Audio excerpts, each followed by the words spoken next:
Fala pessoal, eu sou o Jadson Gomes e dessa vez eu vou trazer mais um conteúdo aqui pro canal, uma novidade que está rolando aí nas últimas semanas, né, que foi o lançamento da versão 1.0 do Deno, né, a gente já falou sobre o Deno aqui em alguns outros vídeos da BrasilJS, mas agora que chegou então nessa sua versão 1.0, eu quero trazer para vocês aqui as minhas impressões, né, sobre o Deno, sobre esse lançamento, também falar um pouco do histórico, né, o que tem de diferente aí do Node.js, um pouco de histórico do Node.js, né, e esse é o objetivo desse vídeo primeiro aqui, depois a gente vai fazer outros aí sobre instalação, fazer Hello World e tudo mais, então nos acompanha aqui.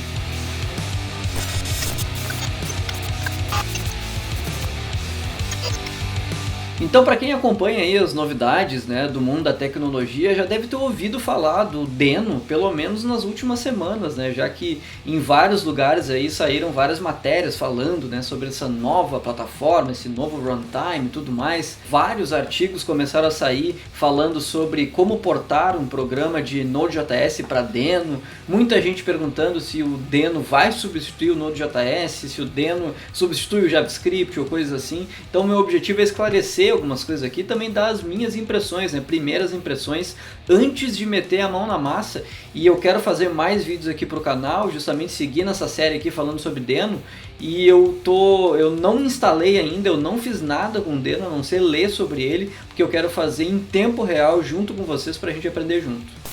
Então a primeira coisa aqui, eu deixei o site aberto aqui do Deno, né, vocês estão vendo, um site bem minimalista. Eu gosto muito do logo do Deno, né, porque ele brinca bastante, né, de que Deno é Node ao contrário, né, e aí tem esse, parece que é um dinossaurinho, né, o logo do Deno. Então aqui no site a gente pode ver, né, de cara ele já diz ao que veio, né, o que é o Deno. Então é um runtime seguro e seguro em negrito, né, para JavaScript e TypeScript. Então acho que é isso, assim. Então a gente tem que... Existe muita confusão em cima do próprio Node.js, né? Se é uma linguagem, é uma plataforma, o que é. E o Node.js também é um runtime, assim como o Deno, né? Então a gente desenvolve nesse runtime, né? E a gente desenvolve em JavaScript ou em TypeScript, aqui no Deno no caso, né? Que eles já trazem isso built-in, e isso é uma das vantagens, inclusive. O Deno também funciona em cima do V8, né? Assim como o Node.js.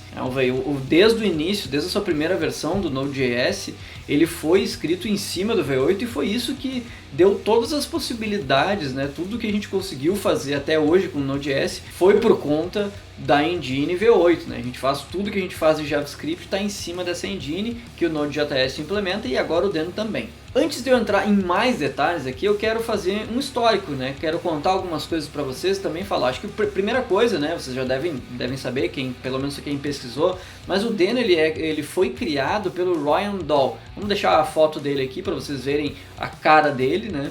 O Ryan Dahl criou lá o Node.js, criou o Deno agora, e o Ryan Dahl criou o Node.js há 10 anos atrás, um pouco mais de 10 anos atrás. E é muito legal assim ver que lá naquela época, a gente já falou isso aqui em alguns vídeos aqui no canal, em pouco tempo assim, o Node.js começou a ficar muito popular, e logo em seguida o Ryan Dahl abandonou o projeto assim, por conta de várias questões, assim.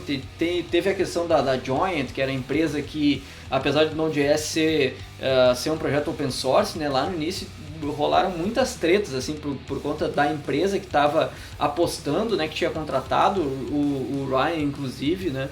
E o Ryan Dahl, ele é um programador desde aquela época, né? Ele criou o Node.js e ele sempre se denominou assim como um programador C, né? Um cara que programa em C e também tem uma veia matemática ali, se eu não me engano. Vamos deixar aqui o vídeo para vocês assistirem um pedacinho de uma palestra onde ele fala justamente sobre esse background aí que ele programa em C.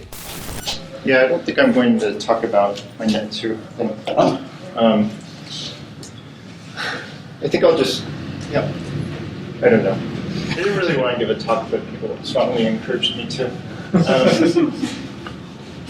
Maybe I just talk a little bit about Node, because I'm not really sure if Então esse vídeo que vocês acabaram de ver um pedacinho ali, Ryan Dahl falando do background dele em C, isso aí foi lá no início de quando ele lançou, né, as primeiras versões lá do Node.js, e o projeto estava engatinhando ainda. E é legal que nessa época, vamos voltar aqui pro navegador, porque se vocês olharem aqui, eu vou abrir para vocês um post meu, também de 2010, né?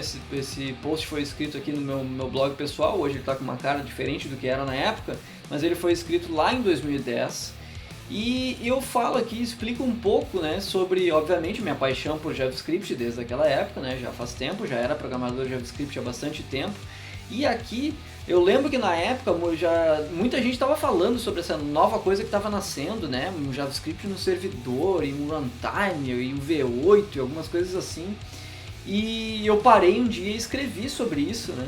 E falei um resumo aqui, então eu vou deixar linkado aqui para vocês verem o histórico, assim, né? Porque é legal, né? Que essa introdução que eu estava dando ao Node.js lá em 2010 também, inclusive eu deixo linkado aqui no post o vídeo do Ryan Dahl apresentando lá o Node.js. Vamos para um outro post aqui também, que ali logo, eu escrevi esses posts no mesmo dia provavelmente, né, mas eu tô fazendo isso aqui de volta lá em 2010, né, voltamos no tempo, eu tô explicando aqui no meu blog pessoal como fazer a instalação então do Node.js. E eu lembro que na época eu fiquei muito entusiasmado, assim, primeiro de ter conseguido fazer funcionar lá aquela versão, né, muito, na época, muito beta, assim, consegui fazer funcionar. E eu vou mostrando aqui como, né, vou explicando como fazer, até chegar na parte de se criar um servidor com Node.js, rodar o programa e abrir um servidor no navegador lá com um programa feito em Node.js. Eu lembro quando eu cheguei nesse ponto aqui, eu fiquei assim muito impressionado, claro que eu não imaginava que o Node.js ia chegar na popularidade que chegou, né, agora 10 anos depois. Mas é muito legal aqui, então vou deixar também compartilhado aqui com vocês esse post. Bom, mas por que eu estou dando esse histórico? Porque obviamente as histórias aí se entrelaçam, né? Node.js, Ryan Dahl e o Deno. Então o Ryan Dahl, ele ficou bastante tempo longe da comunidade de Node.js, até que ele começou a criar esse novo projeto, e a gente anunciou aqui na BrasilJS, inclusive quando ele começou a falar sobre esse novo projeto que ele estava fazendo, se eu não me engano já faz aí quase 2 anos ou algo assim.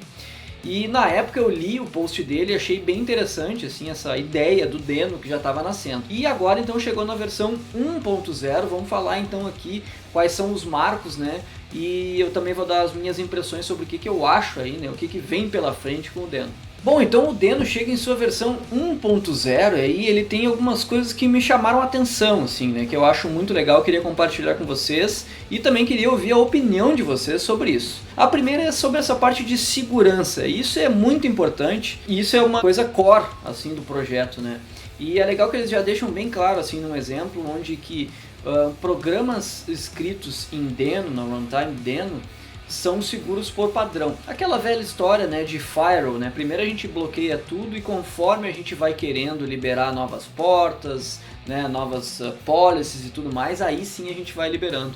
E é exatamente o que o Deno faz. Se a gente quer fazer um programa que leia um arquivo, bom, a gente explicitamente tem que dizer para o Deno que o nosso programa lê arquivo. Se a gente quer fazer um programa que é um servidor, que vai fazer algum tipo de requisição na rede, a gente tem que dizer para o Deno explicitamente que a gente quer, a gente permite esse tipo de operação. E isso tudo na linha de comando a gente consegue passar com parâmetros, né, pelo que eu li na documentação, e é realmente uma abordagem diferente assim, para o que se propõe o Deno, que é ser segurança, né, que é ter segurança por padrão. Isso talvez tenha quem vem aí do mundo Node.js e outras linguagens e plataformas e runtime, talvez se incomodem um pouco com isso, mas é assim mesmo, né? Para a gente ter a segurança, a gente tem que ter esse tipo de implementação. Isso está muito conectado também com o que tem por debaixo do Deno. Ele foi escrito em uma linguagem, né? Assim como o Ryan Dahl é programador C, ele usou agora o conhecimento dele para escrever o Deno em quê? Em Rust. Ele já estava, né, há bastante tempo trabalhando com Rust e eu já tinha visto algumas coisas dele que ele estava fazendo com Rust, e o Deno, então todo o core do Deno é basicamente uma série de programas escritos em Rust, aquela linguagem muito legal da Mozilla que por padrão também traz segurança de execução de aplicações. A segunda coisa que é super legal de falar é essa parte de que é um runtime para JavaScript e para TypeScript. Então o Deno já tem por padrão o TypeScript. Então a gente pode simplesmente escrever o nosso código em TypeScript, né, que o Deno vai se encarregar ali de fazer a transpilação e tudo mais. Inclusive eles falam no post de anúncio da versão 1.0 que muito provavelmente eles vão ter que reescrever o compilador de TypeScript lá, né, o TSC. Eles vão ter que muito provavelmente migrar isso para uma aplicação Rust também, porque hoje eles já têm um gargalo nesse compilador, que torna um pouco mais lento ali o Deno, e eles já deixam isso bem claro, né? Mas eu acho legal, e inclusive a Microsoft vem apostando bastante em Rust, né? Eles já vêm fazendo bastante coisa, então muito provavelmente em breve a gente deve ter um compilador muito mais rápido aí, feito em Rust. E aí eu não sei se quem vai fazer vai ser o pessoal do Deno, ou da Microsoft, ou a comunidade, né? Mas é muito legal então esse suporte built-in aí de TypeScript no Deno. Uma coisa que eu achei curiosa, assim, não sei exatamente até quando vai se manter, eles prometem que vai se manter assim, que é um arquivo executável só. É só o Deno que tu precisa. E se eu não me engano ali ele chega em 13 ou 15 mega compactado, né, com zip. E eles querem manter essa simplicidade, assim, né, de não ter ferramentas auxiliares e outras coisas, né, manter um código único e uma coisa executável só, que é o Deno. Vamos ver o post aqui, então vamos para o navegador ver o post. Em primeiro lugar, essa arte aqui tá muito bonita, né, do Deno ali, o Deno Land, né, naquele globo, muito legal essa arte aqui. Esse aqui é o post de anúncio, então, da versão 1.0 lá, então esse post escrito por Ryan Dahl, Bert Belder e Bartek Iwasks, acho que são os mantenedores, né, do projeto, e Ryan Dahl, o criador. Então aqui eles falam bastante sobre o histórico, não vou me aprofundar aqui, mas vocês podem ler. Eles falam justamente sobre, né, esse histórico do Ryan Dahl na criação do Node.js e por quê, né, quais são as motivações de criar o Deno, que são algumas coisas que eu já falei. E aqui a gente entra então numa parte que eu acho muito legal, que chega nessa versão 1.0 e que é uma abordagem diferente, que eu acho que tem uma relevância super legal.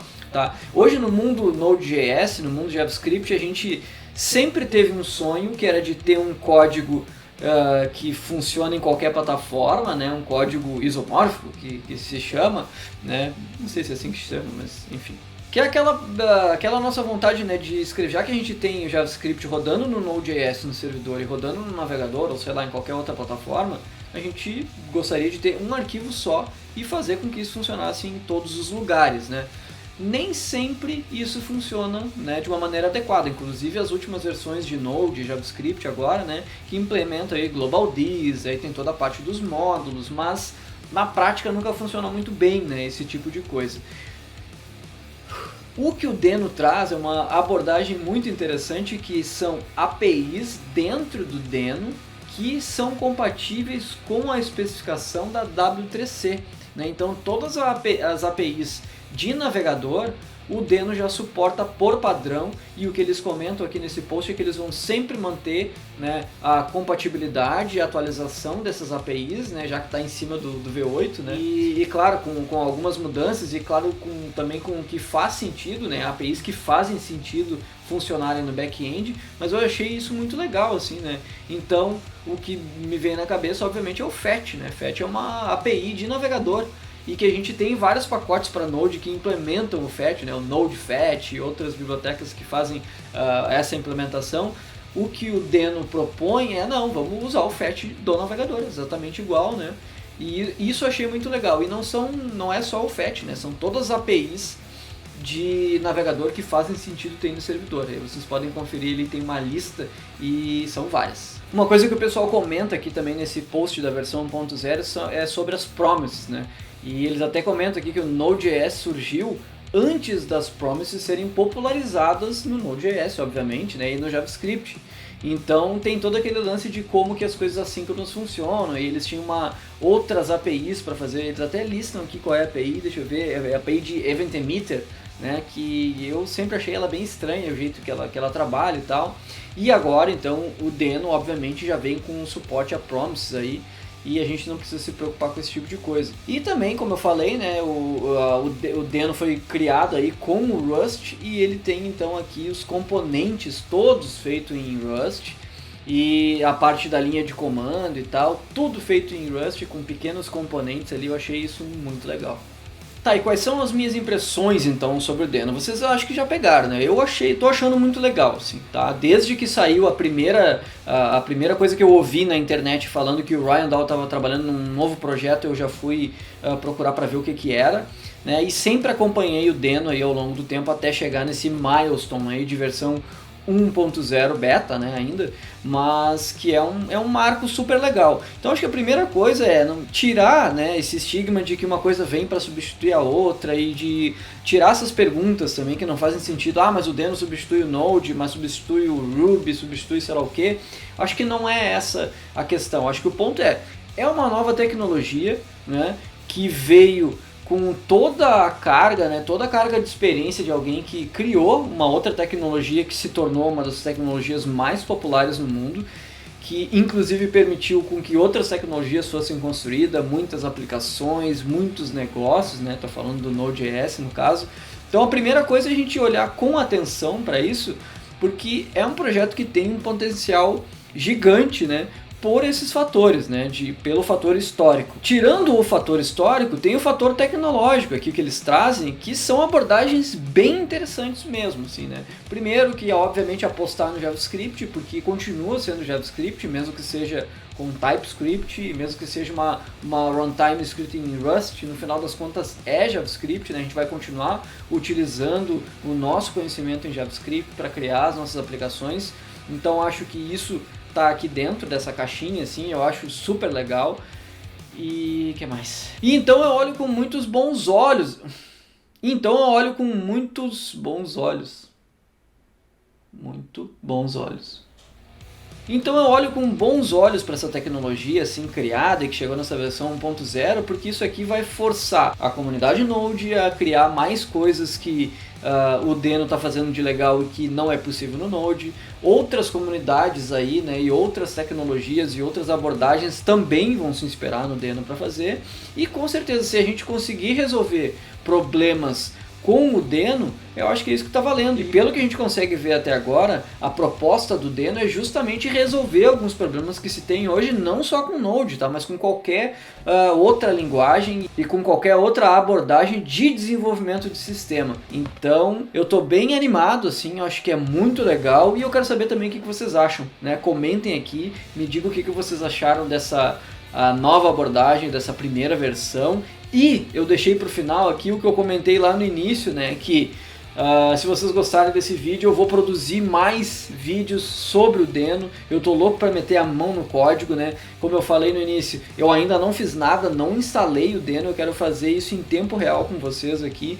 Quero mostrar os meus erros e acertos ao fazer, né, ao fazer a instalação, a tentar fazer um programa com o Deno para ver como que ele funciona de fato, né, fazer uma edição aí sem cortes, acho que vai ser super legal.